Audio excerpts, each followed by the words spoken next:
नाज़रीन अस्सलामु अलैकुम वरहमतुल्लाहि ताला बरकातुहू। नाज़रीन, उम्मीद करते हैं कि तमाम अहबाब खैर व आफ़ियत से होंगे और जहाँ भी होंगे खुशहाल होंगे। जिसकी जो परेशानी हो मौला करीम सबकी परेशानी को दूर अता फ़रमाए, सबकी जायज़ मक़ासिद को पूरी अता फ़रमाए।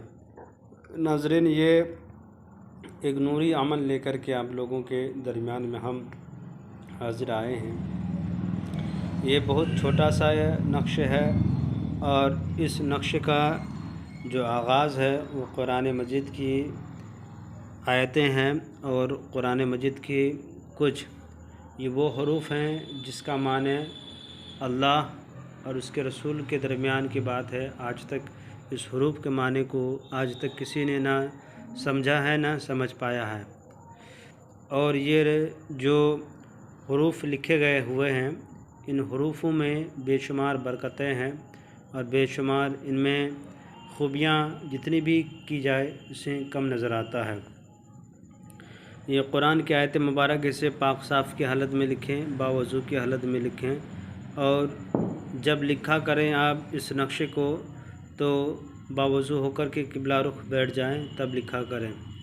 सबसे पहले आपको जदवल बनाना है जिस तरह से मैंने बनाया हुआ है।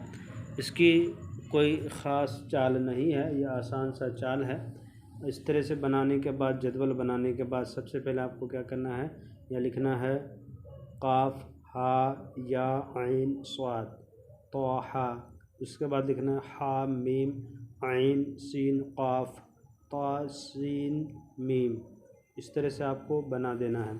जब बना दिए नीचे मकसद लिखना है। मकसद कैसा हो आपको हम चलते बताते हैं। किसी को ज़मीन ख़रीदना हो, ख़रीदने वाला नहीं दे रहा हो, उससे ज़मीन ख़रीदने के लिए नहीं दे रहा हो तो इस चीज़ को लिख कर के अपने पास में रखें, उसकी वो चीज़ हासिल हो जाएगी। किसकी कोई मुरादें हो कि अगर मेरा लड़का पैदा हो जाए तो हम फ़लाँ काम करेंगे, तो यहाँ पे जो नीचे लिखा हुआ मकसद, इस जगह पे अपना नाम लिखें, यहाँ पे अपना मकसद लिखें कि मेरा फ़लाँ मेरे वाइफ जो हामिला है या हमारे बीवी जो अभी हमल में है वो उससे मेरा लड़का पैदा हो जाए तो उसको लिख करके अपने पास रखें। इंशाअल्लाह ताला उनका लड़का पैदा हो जाएगा। और जो इस नक्शे को लिख करके जिसकी जो परेशानियां हैं, जैसे कि अगर आपने कर्ज़ में मुब्तला हैं, कर्ज़ आपके ऊपर बहुत सारे से हो गए हैं, आप कर्ज़ नहीं उतरता है तो आप चाहते हैं कि मेरा फौरी तौर पे कर्ज़ जल्दी ख़त्म हो जाए, तो इस तरह का नक्शा लिख करके नीचे में मकसद लिखा, यहाँ लिखा हुआ अपना मकसद लिखें, वहाँ पे अपना मकसद लिखें कि मेरा कर्ज़ उतर जाए। इस नक्शे को अपने पास में रखें, इंशाअल्लाह ताला आपका कर्ज़ उतर जाएगा।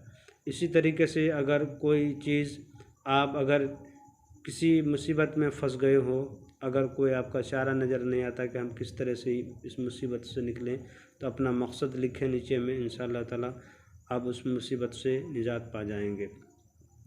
और नीचे में जब इस तरह से नक्शा लिखें, आपके ऊपर अगर किसी तरह का कोई दुश्मन गालिब गुमान आपको है कि मेरा दुश्मन मुझ पर हमला आवर होगा या मुझ पर वार करेगा या मेरे से दुश्मन का बदला लेगा, तो आप ऊपर में वो कुरान की आयतें लिख लें और नीचे में अपना मकसद लिख लें कि फ़लाँ दुश्मन से मुझे निजात चाहिए और हमेशा हमेशा के लिए निजात मिले, तो लिख करके अपने पास में रखें। इंशाअल्लाह ताला आपको मकसद बर आएगी, आपके मकसद पूरा हो जाएगी।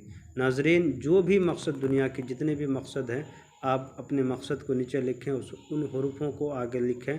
इंशाअल्लाह ताला आपके मकसद पूरा हो जाएगा। मेरे चैनल के नाज़रीन जो नए हैं, मेरे चैनल को लाइक और सब्सक्राइब कर दें, ज़रूरतमंदों को शेयर कर दें। जो इजाज़त चाहते हैं कि मेरे लिखे हुए नक्शे की इजाज़त चाहते हैं कि वो भी लिखें और अपने काम में लगाएं, तो उनसे मेरी गुजारिश है कि वो मेरे चैनल को लाइक सब्सक्राइब कर दें, ज़रूरतमंदों को शेयर कर दें। मेरे भी जितने नाज़रीन देख रहे हैं मेरे वीडियो को पूरे दिखा करें। इंशाअल्लाह ताला मेरी वीडियो को अच्छी लगे तो लाइक और सब्सक्राइब कर दें। खुदा हाफिज़।